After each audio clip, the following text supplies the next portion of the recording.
हो जाए।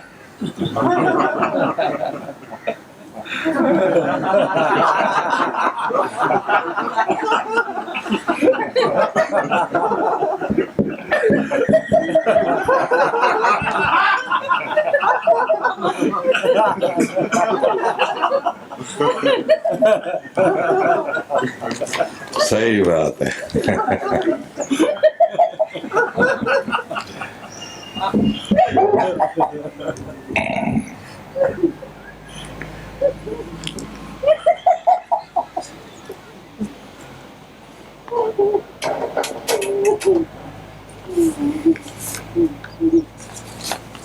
हिंदी वालों को थोड़ी शिकायत रहती है हमेशा।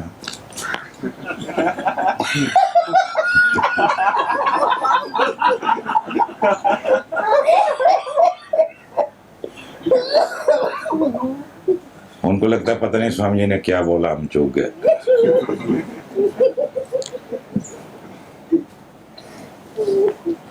कल आपको बाग फ्लावर दिए गए थे तो शिकायत नहीं है कि कुछ बताया नहीं है?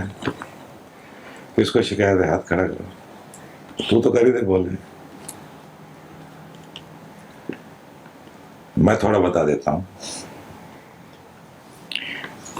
पहली तो बात, दिन में 4 बार 4-4 बूंद लेना है। और कैसे लेना हो तो आपको पता है, जीभ के नीचे डाल देते हैं। और जब डालो तो उसको थोड़ा सा आंख बंद करके महसूस भी करो। अगर आप सेंसिटिव हो तो आपको तुरंत उसका पता लगेगा। और पिछले 2 साल से, मैंने पंचगनी शिविर के बाद से इस पर बहुत प्रयोग किए हैं।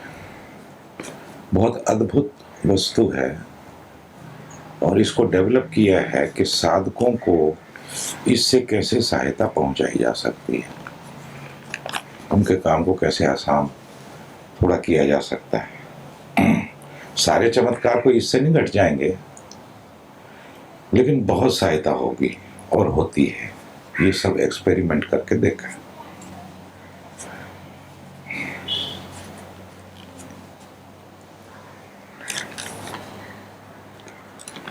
और ये सारा का सारा हमारा जो भावनात्मक शरीर है उस पर ये काम करता है। क्योंकि हम जो जीवन जीते हैं संबंधों का, उसमें हमारी जो भावनात्मक स्थिति है वो हर वक्त हिलती रहती है। कहीं ना कहीं से चोट पड़ जाती है, हर्ट हो जाते हैं, बुरा मना जाते हैं, किसी को चोट पहुंचा देते हैं, तो सारे प्रभाव पहले भावनात्मक शरीर में प्रवेश करते हैं। और ऐसा होना भी चाहिए, क्योंकि व्यक्ति जो है वो भावनात्मक प्राणी है। कहने वाले कहते हैं, और जो नई खोजें हो रही हैं उससे ये पता चलता है कि ये देह भी इसीलिए धरी जाती है कि भावनाओं को महसूस किया जा सके। कि क्रोध क्या है, कि घृणा क्या है, कि प्रेम क्या है, हिंसा क्या है। जहां हम हैं वस्तुतः पहले एकदम पूर्व स्थिति जो है, वहां हम क्या हैं, मैं कौन हूं, इसका कुछ पता नहीं। तो उसके लिए सारा खेल रचा गया है। तब पृथ्वी पर उतर आते हैं। ये देह जो है, मानव शरीर जिसे आप कहते हैं, ये सिर्फ धरती पर उपलब्ध है और यहीं पर वो सब अनुभव करने के लिए हम आते हैं। उनके अनुभव से स्वयं का अनुभव होता है।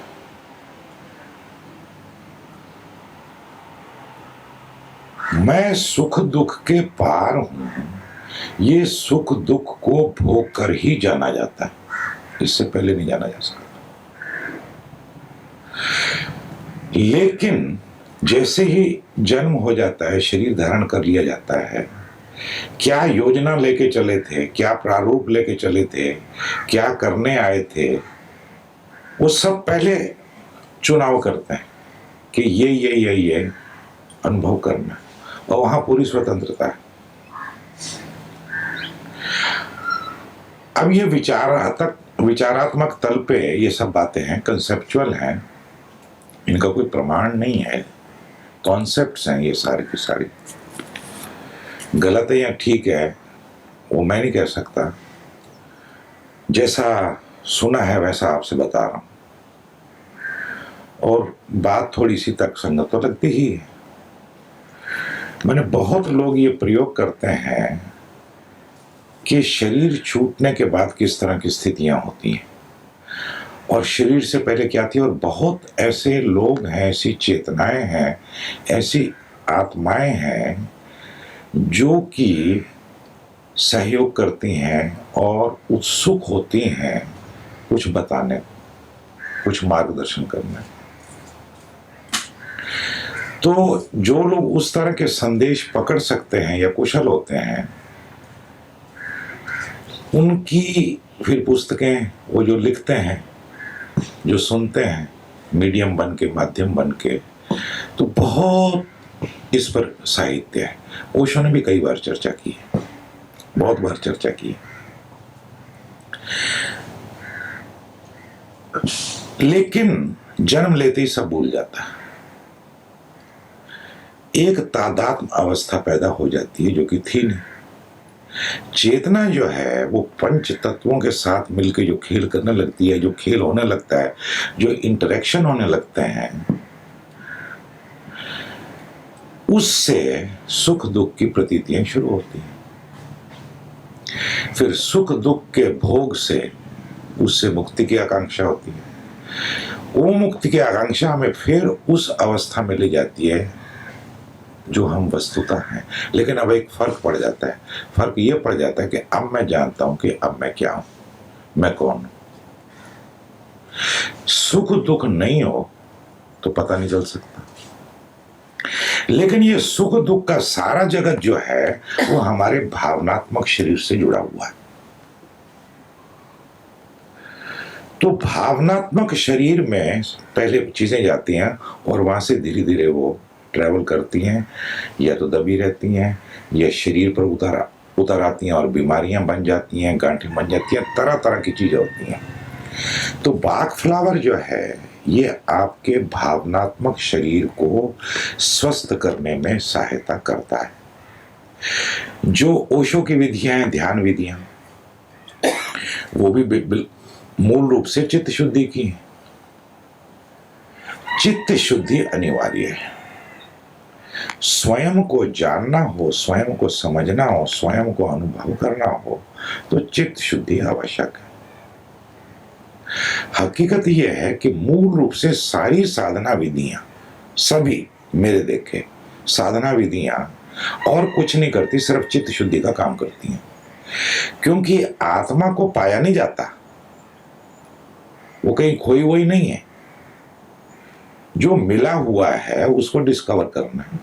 अब मिला हुआ क्या है? जैसे मैं उस दिन कह रहा था कि भैंस जो है वो घास खाती है, उसे दूध बन जाता है, दूध का आप दही बना लेते हो, दही से आप मक्खन बना लेते हो। अब ये मक्खन जो है वो पहले से घास में मौजूद है, समझ रहे हैं? अब उसको अलग करने का जो प्रोसेस है, जो प्रक्रिया है, उसको हम साधना कहते हैं। ऐसे ही चेतना जो है, आत्मा जो है, वो लिपायमान अवस्था में मौजूद है। उसका पता नहीं लगता क्योंकि लिपायमान है, लिप्त है, मिक्स है। अब जैसे मान लो चीनी को आप पानी में मिला दो, है ना, तो ऐसे चेतना, और चेतना ही वास्तविक वस्तु है, सद वस्तु, उसको कहते हैं हमारे शास्त्र। शास्त्रों का जो शब्द है वो है सद वस्तु, the original thing, the original content. तो ये साधना की सारी जो विधियां हैं, ये परमात्मा को पाने की नहीं है, ये अशुद्धियों को खोने की है, जो अशुद्धियां, और अशुद्धियां बहुत हैं। अभी वो जो महाराज जी हैं वो सब अशुद्धि के लक्षण, देखते हैं क्या करते रहते। जब व्यक्ति, एक हमारी सामान्य अवस्था है, नॉर्मल अवस्था है, उस सामान्य अवस्था से हिल डुल जाता है तो गड़बड़ हो जाती है। और जब बहुत ज्यादा दबाया जाए, दबाया जाए, दबाया जाए, जब ताकत होती है व्यक्ति में, जवान होता है व्यक्ति, तो दबाता रहता है। जब दबाने वाली ताकत कम हो जाती है और जिसको दबाया जा रहा है उसकी ताकत बढ़ जाती है, तो वो फट पड़ती है, तो कंट्रोल टूट जाता है। तो कंट्रोल कौन कर रहा है? चेतन मन। तो चेतन मन इसलिए कहते हैं कि ये व्यक्ति जो है ना, अब अपनी इंद्रियों में नहीं रहा, अपनी सेंसेस में नहीं रहा। इन सेंसेस को कौन कंट्रोल कर रहा है? चेतन मन, या कहो अहंकार। कई तरह के शब्द होते हैं। ये चेतन मन कंट्रोल करता है। कंट्रोल टूट गया, फिर सब कंट्रोल के बाहर होने लगती हैं चीजें। लेकिन ये सारी जो चीजें हैं, इनकी शुरुआत बाग फ्लावर वाले कहते हैं कि मूल रूप से भावनात्मक शरीर से होती है। इसलिए भावनात्मक शरीर की शुद्धि बड़ी जरूरी है, क्योंकि वो सबसे गहरे में, वहीं से चल के हर चीज शरीर में पहुंचती है। अब जैसे एलोपैथी, तो एलोपैथी लक्षणों को डील करती है, उसको जड़ का कुछ पता ही नहीं। उससे अगर थोड़ा सा गहरा जाए तो आयुर्वेद है, उससे भी अगर थोड़ा सा गहरा जाए तो आकुप्रेशर है। ओशो ने तो कहा है कि भविष्य का जो स्वास्थ्य विज्ञान होगा वो होगा हिप्नोसिस, सम्मोहन, क्योंकि वो तुम्हारे और गहरे तल तक पहुंच जाता है। सम्मोहन जो है आने वाले युग का स्वास्थ्य विज्ञान का आधार बनेगा, वो उससे गहरा है। फिर ओशो ने ये कहा है कि और भी गहरा जो है, इससे भी ज्यादा गहरा है, वो तुम्हारा अपना होना। तो वहां तक सिर्फ ध्यान पहुंच सकता। लेकिन इससे पहले कि हम ध्यान तक पहुंचे, रास्ते में इतने खड्डे हैं, इतने चढ़ाइयां, पहाड़ हैं और आड़े टेढ़े पत्थर हैं, तो बड़ा गड़बड़ होती है कैसे पहुंचे। तो कोई उपाय है तो सतत खोज जारी रहती है। ये जो डॉक्टर बाक थे, इंग्लैंड के रहने वाले थे, एलोपैथ थे, जबरदस्त एलोपैथ थे। वो उनकी तसल्ली नहीं थी, तसल्ली नहीं तो छोड़ दिया उन्होंने और होम्योपैथी सीखी। 10-20 साल तक होम्योपैथ रहे और बहुत गहरे होम्योपैथ रहे, उससे भी उनकी संतुष्टि नहीं हुई। तो ऐसे भटक रहे थे जंगलों में, पहाड़ पे। थे बड़े सेंसिटिव, संवेदनशील थे, इंट्यूटिव थे। तो अचानक उनको लगा कि ये फूल मेरे से कुछ कहना चाहता है, तो उसके पास खड़े हो गए और वहां से ये सिलसिला चालू हुआ। तो उन्होंने अपने जीवन में 38 फूल डिस्कवर किए, खोज किए। उन फूलों को झरने के पानी में रख के धूप लगवाई जाती है और उनका जो सारा तरंगे हैं, उनकी जो पावर है, उनकी जो ऊर्जा तरंग है, वो पानी में प्रवेश कर जाती है, फिर वो दवा का काम करती है। तो ये जो सारी उन्होंने खोज की, तरह तरह से उन्होंने खोज की कि किसी व्यक्ति को क्रोध आता है, किसी को ईर्ष्या उठती है, कईयों को भय लगता है, और भय कितने प्रकार का है, तो 7 तरह के उन्होंने भय ढूंढे। मैं ज़्यादा नहीं जानता क्योंकि मैं पढ़ता नहीं हूँ ज़्यादा, जो थोड़ा बहुत मैं जानता हूँ आपको थोड़ा सा बता रहा हूँ, ताकि आपकी शिकायत ये ना रहे कि स्वामी जी हिंदी में बोलते ही नहीं। बड़ी शिकायत करते हो आप, मतलब कोई अर्थ नहीं होता। जो कहने जैसे मैं कहते ही रहता हूँ, देता ही रहता हूँ। मेरे को पता नहीं मैंने आपको बुलाया, मेरे को पता नहीं है कि आप किस अवस्था में आते हो, क्या आपकी आर्थिक स्थिति है, क्या अवश्य प्रेम है, मैं नहीं जानता क्या। अगर मैं इतना ही बुद्धि हूँ तो मेरे पर श्रद्धा का क्या मतलब है। कहते कुछ हो, करते कुछ हो, दिखाते कुछ हो। I know everything. Once in a while make it, ठीक है, मान लो कोई बात भूल गया। अब आ गया भोला मेरे पास कि आपने अंग्रेजी में कहा कि चप्पल उतार देना, हिंदी में नहीं कहा आपने कि चप्पल उतारना। अब मैं कोई पॉइंट लिख के तो लाता नहीं, ऐसे स्पॉन्टेनियस बोलता हूँ। और तू ये 25 बार ध्यान पहले कर चुका है, तो अब तेरे को चप्पल सिर पे रख के करनी है तो कर। अब ये छोटी छोटी बात होती है, हम भूल जाते हैं। एकदम से विचार आया नहीं कि गए उसके साथ, विचार उठाने के एकदम से तैयार बैठे, अटैक। थोड़ा धीरे धरो, देखो, फौरन शिकायत। वो भी लगता रहता है इतने पैसे दिए, अगले काम पे 1 लाख रुपए से कम नहीं, और कोई शिकायत नहीं पहले। और घटिया से घटिया जगह दूंगा, घटिया से घटिया भोजन खिलाऊंगा, और मैं देखता हूं कैसे नहीं आते हो। चोरी करके भी आओगे, मेरे को पता है। आखिर मैंने भी तपस्या की है तुम लोगों के साथ, 74 से लगा हुआ हूं। किस लिए लगा हुआ हूं? मेरा भी वक्त आएगा।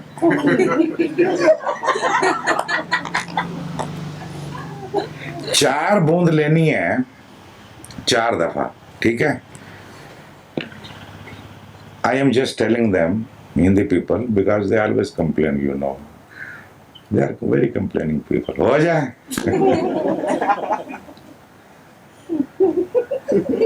So I think you will not mind, you people. You are mature people, grown up.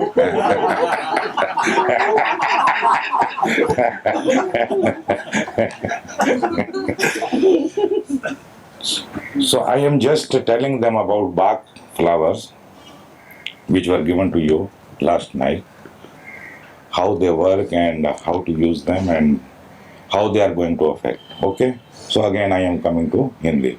Please bear with me. Please do not stop using the bottle if there is a reaction. अब हो सकता है उससे कुछ थोड़ी थोड़ी प्रतिक्रिया हो भीतर अचानक। जैसे मान लो ज्यादा गुस्सा लगने लगे तो चिंता नहीं करना, इसका मतलब ये है कि काम शुरू हो गया।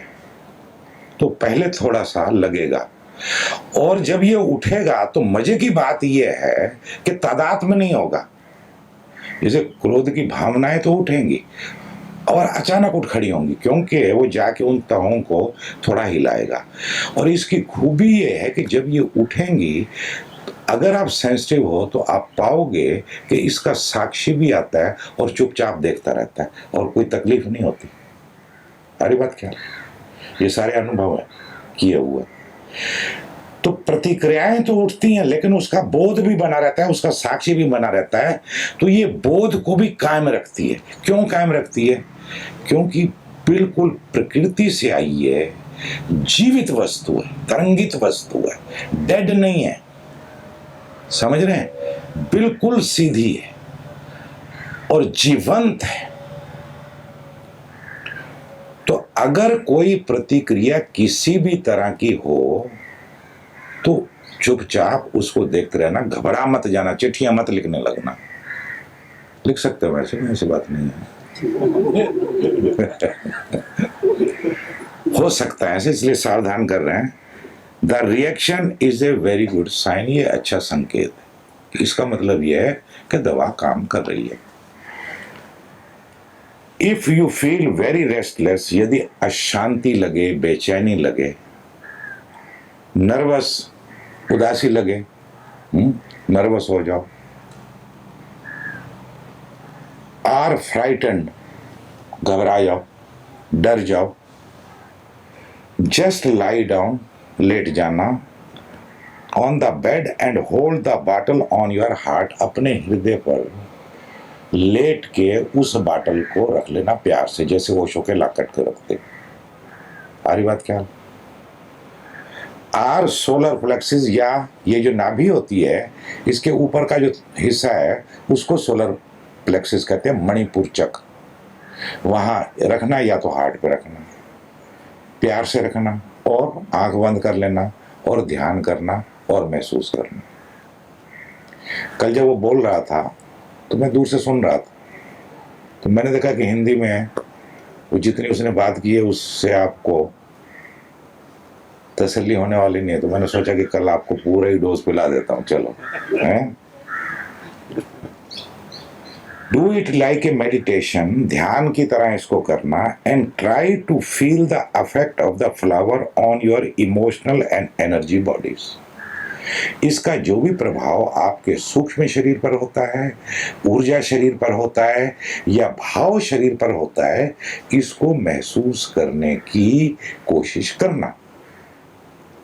इसलिए वो महसूस करने वाला ध्यान आपको करवाया है। 21 दिन अगर ईमानदारी से किया तो पहले से 10 गुना सेंसिटिव होके जाओगे, क्योंकि हमारी सारी सेंसिटिविटी मरी हुई है। संवेदनशीलता हमारी बहुत जड़ है, बड़ी ठोस है, तरल नहीं है। वो ध्यान बड़े जोर से ध्यान से करो, वो जो बताया है सागर पे जाने वाला, यहां पर मैं भी करवाता हूं, उसकी मैं एक टेक्निक बना के लाया हूं। वो टेक्निक आपको सिखा देता हूं, वो रोज अकेले अकेले आपने करनी है, ठीक है? कि सागर पे जाके 1 घंटा वो तकनीक से ध्यान करना है। You may find the result very interesting, हो सकता है आपको बड़े दिलचस्प नतीजे मिले। Okay, again please stop using the previous mixture. पहले जो आपको एक घोल दिया हुआ है, वो घोल होता है, क्योंकि उसमें कई चीजें घोली जाती हैं, 5, 6, 7 फ्लावर होते हैं, मिक्सचर होता है, तो उसको आप इस्तेमाल अभी मत करो। अगर बच गया कुछ तो उसको रखे रहो, बाद में उसको इस्तेमाल कर सकते हो। अब दूसरी बात कि आपको दिया क्या, ये भी बता देता हूं, हो जाए खुश हो तो हंस के तो दिखाओ कम से कम। This combination has been specially created to help people during the 21 days of silence. 21 दिन के मौन के लिए ये मिश्रण बनाया गया है, ताकि आपको इसके द्वारा सहायता हो सके। इसमें कौन कौन से फूल इस्तेमाल किए गए हैं? एक फूल का नाम है इम्पेशंस। इम्पेशंस का अर्थ होता है अधैर्य। धीरज कहाँ है? आपने बोला नहीं जी चप्पल नहीं पहननी, ये अधैर्य है, स्वाभाविक है। ये सारी चीजें स्वाभाविक है, हो रही हैं और रिएक्शन की तरह आती रहती हैं, क्योंकि आइडेंटिफाइड स्टेट बनी रहती है। लंबा काम है। अभी 10 दिन से अचानक 40 दिन की छलांग मारी है, वो लग रहा है 40 दिन तो बहुत थोड़े हैं, हालांकि अभी गुजरे नहीं, 10-12 दिन ही गुजरे हैं, लेकिन लग रहा है कि 40 दिन तो बहुत थोड़े हैं, क्योंकि काम लंबा है। काम लंबा इसलिए कि हमारा सत्यानाश हुआ पड़ा है, हुआ पड़ा कि नहीं ओशोधन जी, है ना? लेकिन उम्मीद नहीं छोड़नी, सब हो सकता है। तो एक फूल का नाम है अधैर्य, ये अधैर्य पर काम करता है। The flower of patience and peace, ये धीरज और शांति लाता है, तुम्हारे भीतर धैर्य और शांति को बढ़ाता है। आ रही बात ख्याल? The flower that helps you to transcend time, और ये तुम्हें सहायता करता है समय के पार जाने में, क्योंकि समय का बोध ही दुख बोध है। दुख और कुछ नहीं, समय बोध। समय बोध जब बहुत प्रगाढ़, अभी यहां पर लगता है समय, इसलिए दुख भी नहीं। 12 दिन कहां गए बोलो जरा। रात को जब बिस्तर पे सोचना 12 दिन से हैं हम यहां, क्या देखना जरा कहां गए। लेकिन जब दुख होता है तो 5 मिनट में हालत खराब हो जाती है।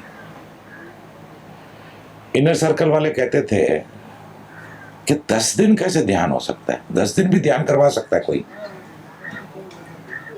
It will be too much. वो सोच ही नहीं सकते। वो इधर 40 दिन लगता कि मेरे को लगता 4 क्षण में बीत जाएंगे। जब सुख बोध होता है, समय के पार जब चेतना उठ जाती है, तो समय कहां गायब हो जाता पता नहीं चलता। लग रहा है पता क्या? बीवी की याद आती क्या आपको? गई बीवी तेल लेने।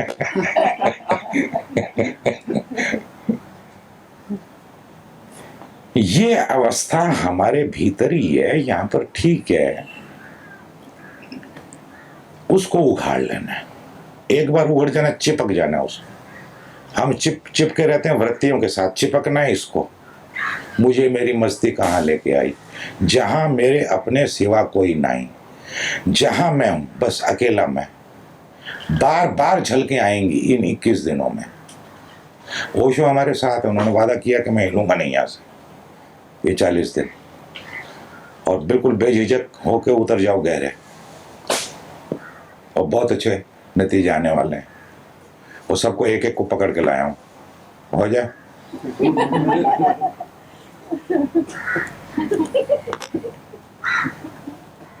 The flower that helps you to transcend.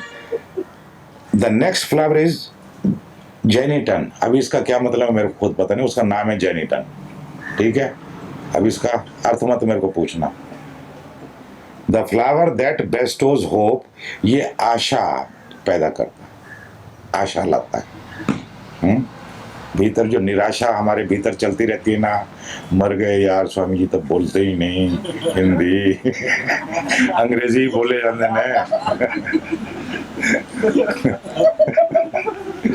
Manmohan को चिंता पड़ गई है कि स्वामी जी अब गए हाथ से, अब तो मिलेंगे भी नहीं, उनको टाइम ही नहीं मिलना, पता नहीं क्या हो जाएगा। अरे भी जो है उसको तो ले लो कम से कम।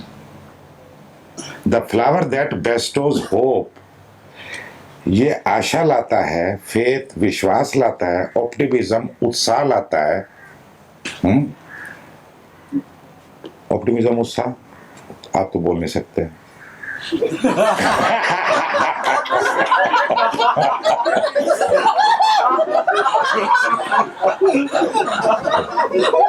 वही आशावादिता।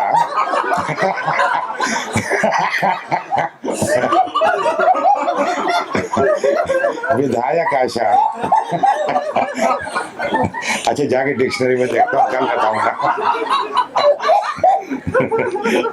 एंड एंथुसियाज्म उत्साह। तीसरे फूल का नाम है लार्च, इसका मतलब भी मेरे को नहीं पता। The flower of self confidence, इससे आत्मा निष्ठा जो है, आपका जो आत्मविश्वास है वो बढ़ता है। आ रही बात क्या? फिर नाम है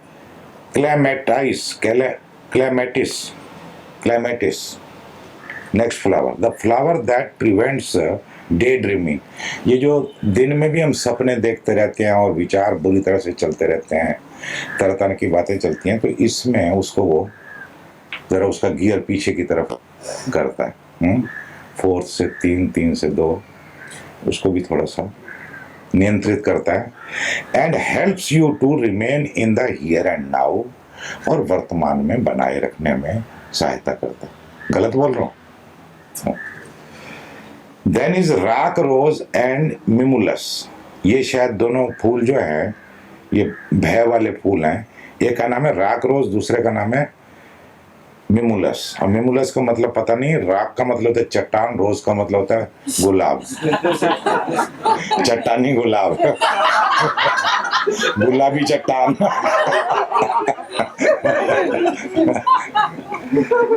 कई चीजों के अर्थ नहीं होते भाई, नाम होते हैं सिर्फ। हमारी तरह संस्कृत में या हिंदी में हर शब्द का कुछ ना कुछ अर्थ होता है। विदेशों के जो नाम होते हैं उनके कोई नाम का अर्थ नहीं होता। जैसे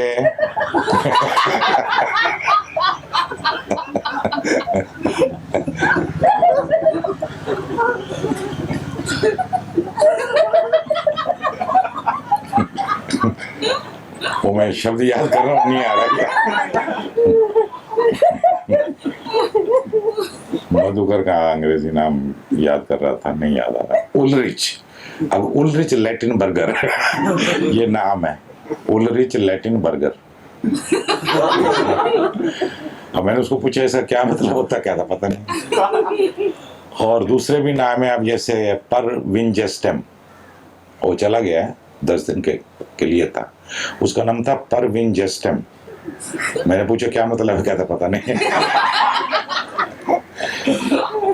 Anyway, helps to ease and erase all the fears।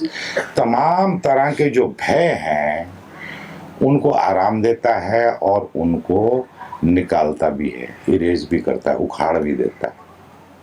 तो थोड़े भय वय लगे तो भयभीत मत होना, धीरे धीरे सब अच्छा हो जाएगा। ये एक्स्ट्रा हेल्प है आपको, क्योंकि ब्रोशर में आपको लिख के भेजा था कि हम ये सारी बातें करेंगे। अब एक बात जो कि बहुत काम की थी अभी रह गई है दूसरे कैंप में, उसको करेंगे तभी आप लाख रुपया भी दोगे, वो है EFT, emotional freedom technique. It is a kind of acupressure, but very very different, very very different, and works very fast, बहुत तेजी से काम करता है।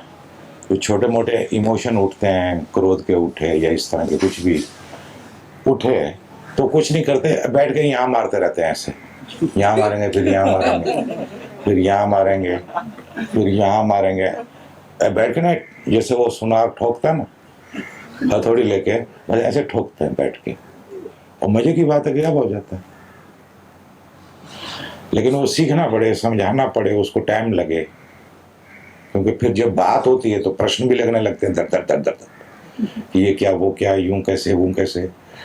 तो लंबी बात है, रोज 2-3 घंटे 2-3 हफ्ते ये काम करें तो समझ में आए।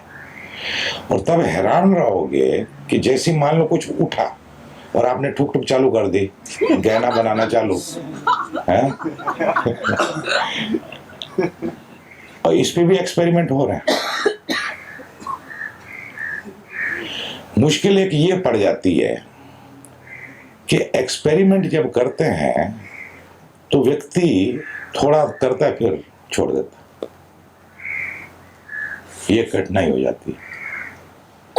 कोई चीज भी सातत्य मांगती है, कंटिन्यूटी चाहिए। सातत्य हो तो परिणाम आते हैं और समझ में भी आते हैं, लेकिन परिणाम होते हैं। तो ये बहुत काम की वस्तु है, ये अभी हमने शुरू ही नहीं की। हो सकता है हम इसकी एक झलक का जब मौन से लौट के आए तो फिर देखेंगे, वक्त होगा तो। राग रस, अच्छा, helps to ease and erase all the fears connected with the 21 day। अब कईयों को ये घबराहट है कि ये 21 दिन का मौन पता नहीं क्या हो जाएगा, मरा तो नहीं जाएंगे, है ये घबराहट है कि 21 दिन का मौन कैसे करेंगे। मौन भी 21 दिन। और मजे की बात ये है, मैं खुद हैरान हूं, कल रात से ही मौन पकड़ गया। आज सवेरे आप लोग जाते हो समुद्र पे तो मैं देखने आता हूं कर क्या रहे हो। तो मैं करीब आधा पौना घंटा वहां था, तो लौट के आया तो आके मैं सो गया और 2-2.5 घंटे सोया रहा। नींद वींद कुछ नहीं थी। वो ऐसा लगता था कि 15 दिन से मौन में हूं, खुद जैसे वाणी का उपयोग ही नहीं हुआ। और पूरा एटमॉस्फेयर बदल गया, एकदम से डेप्थ में चले गए ऐसे करके। तो घबराना नहीं, और थोड़ा सा आपको ये दे दिया है कि आप मत घबराओ। थोड़ी घबराहट हो तो आपको थोड़ा आराम मिले। फिर एक होता है वाइट चेस्ट नट। अब वाइट का मतलब होता है सफेद, चेस्ट का मतलब होता है छाती, नट का मतलब होता है बादाम या बादाम जैसी कोई भी वस्तु हो, जैसे मूंगफली हो वगैरह, उसको नट कहते हैं। या नट बोल्ट भी होता है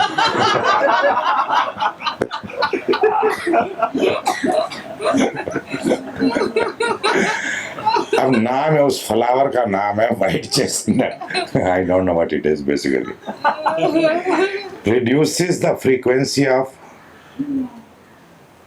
रिपीटेटिव थॉट पैटर्न्स। जो विचार बार बार चक्कर मारते रहते हैं, पुनः पुनः आते रहते हैं, जैसे मक्खी बिन बिना रही हो, ऐसे विचार भी बिन बिन आते हैं। कई थाट बहुत ज्यादा बार बार आते हैं। एक थाट पकड़ लिया कि फिर वो चलने लगता, छोड़ता ही नहीं। हकीकत यह है कि तुम जब वो विचार पकड़ते हो उसी वक्त सावधान हो जाओ, तो उसके पकड़ में नहीं आओगे। लेकिन तुम सावधान होते नहीं तो वो उसकी पकड़ में आ जाते। अब जब वो छोड़ेगा, अब तुम फंस गए उसके बीच में। तो इस तरह के जो चक्रवाती विचार हैं, जो फिर आते हैं, पुनः पुनः आते हैं, उनके पैटर्न बन गए हैं, उनके छापे बन गए, उनके निशान बन गए, उनके गुरु बन गए। तो उनकी जो फ्रीक्वेंसी है, उनके जो आवर्तन है, उसको ये थोड़ा थोड़ा कम करेगा। बस हो गया, काफी है।